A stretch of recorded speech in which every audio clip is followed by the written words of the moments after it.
గాంధీ 77వ వర్ధంతి సందర్భంగా భారత కమ్యూనిస్ట్ పార్టీ మార్క్సిస్ట్ సిపిఎం జిల్లా కమిటీ తరఫున ఆయనకి నివాళులు అర్పిస్తూ ఉన్నాం. గాంధీ ఆశయాల్ని అడుగడుగున ఈరోజు కాలరాస్తూ గాంధీకి ద్రోహం చేసేవారు ఈరోజు పాలకులుగా ఉన్నారు. ఇది మన దురదృష్టకరం. ఆ రోజు ఈ భారతదేశం ఐక్యంగా ఉండాలి, హిందూ ముస్లింలు కలిసి ఉండాలని కోరినందుకు ఆర్ఎస్ఎస్కి సంబంధించిన గాడ్సే ఆయన్ని దుర్మార్గంగా హత్య చేశారు.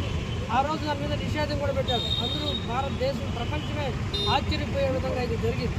కానీ ఈరోజు ఆ పాలకులే ఈరోజు ఆ గాడ్సేకే పెద్ద విగ్రహాలు పెట్టే పరిస్థితి వచ్చింది. వారినే పూజించే పరిస్థితి గాంధీని అవమానపరచడం తప్ప ఇంకొకటి కాదని తెలియదు. ఈరోజు మనం చూస్తున్నాం కామన్ సివిల్ కోడ్ అని, లేకపోతే ఈరోజు మొత్తం హిందూ ముస్లింలకు సంబంధించిన ఈ ఐక్యంగా ఉండడానికి విఘాతం కలిగించే అనేకమైన విధానాలని ఈ ప్రభుత్వం చేస్తుంది. వక్ఫ్ బిల్లులో ఇతర మద్దతులను చేర్చి ఈరోజు ఆ జేపీసీ కూడా ఆమోదించినట్టు దుర్మార్గంగా ఈ యొక్క చట్టాలను కూడా తీసుకొచ్చి ప్రజల్ని చేర్చడానికి ప్రయత్నం చేస్తారు. ఒరిస్సాలో కూడా కామన్ సివిల్ కోడ్ అందించి వాళ్ళ యొక్క భావాలను దెబ్బతీసే విధంగా ప్రయత్నం చేస్తున్నాం.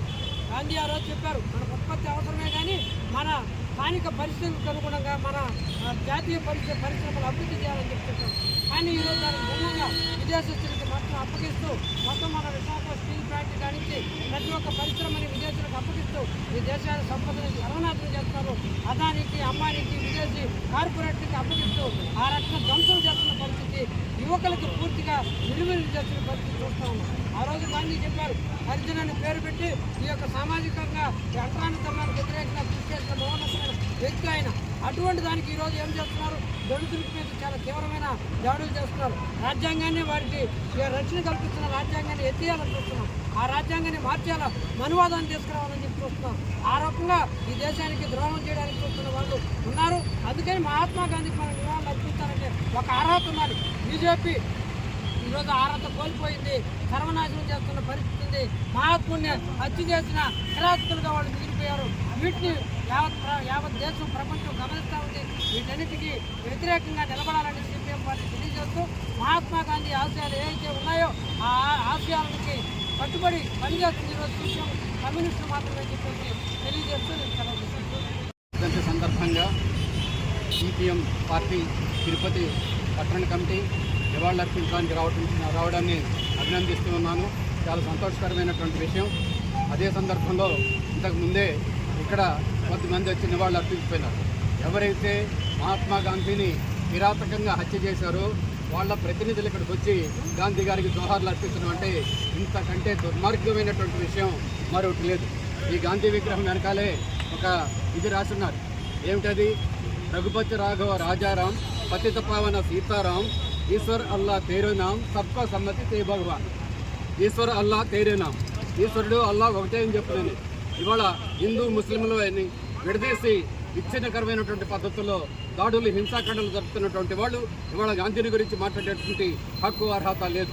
పైగా ఈ రోజున అలహాబాద్లో జరిగినటువంటిది ఏమిటి, మహాకుంభమేళ అనేటటువంటి పేరు మీద ప్రధానమంత్రి గారు, అలాగే యోగి ఆదిత్యనాథ్ ఉత్తరప్రదేశ్ ముఖ్యమంత్రి గారు పెద్ద ఎత్తున దేశవ్యాప్తంగా ప్రకటనలు ఇచ్చి లక్షలాది మందిగా, కోట్లాది మంది తరలి రండి అని చెప్పారు.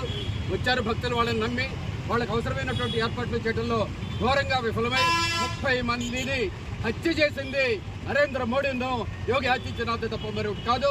వాళ్లకు కూడా ఈ సందర్భంగా నివాళులు అర్పిస్తున్నాం. ఎవరైతే అమాయక భక్తులు ప్రాణాలు కోల్పోయారో వాళ్ళకి నివాళులు అర్పిస్తున్నాం.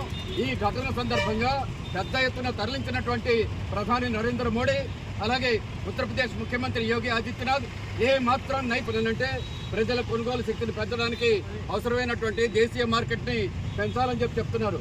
మరి దేశీయ మార్కెట్ని పెంచాలని చెప్తున్నటువంటి పెద్ద మనుషులే పరిశ్రమాధిపతులకి ఇప్పుడున్నటువంటి రాయితీలు సరిపోవని, వాటిని పెంచాలని, గతంలో ఉపసంహరించినటువంటి రాయితీలు తిరిగి పునరుద్ధరించాలని చెప్పినటువంటి వాదనలు చేస్తూ ఉన్నారు. ఇవాళ పేదరికం పెరిగింది, కొనుగోలు శక్తి తగ్గిపోయింది. అందుకనే ఇవాళ పారిశ్రామిక ఉత్పత్తి పడిపోతున్నది.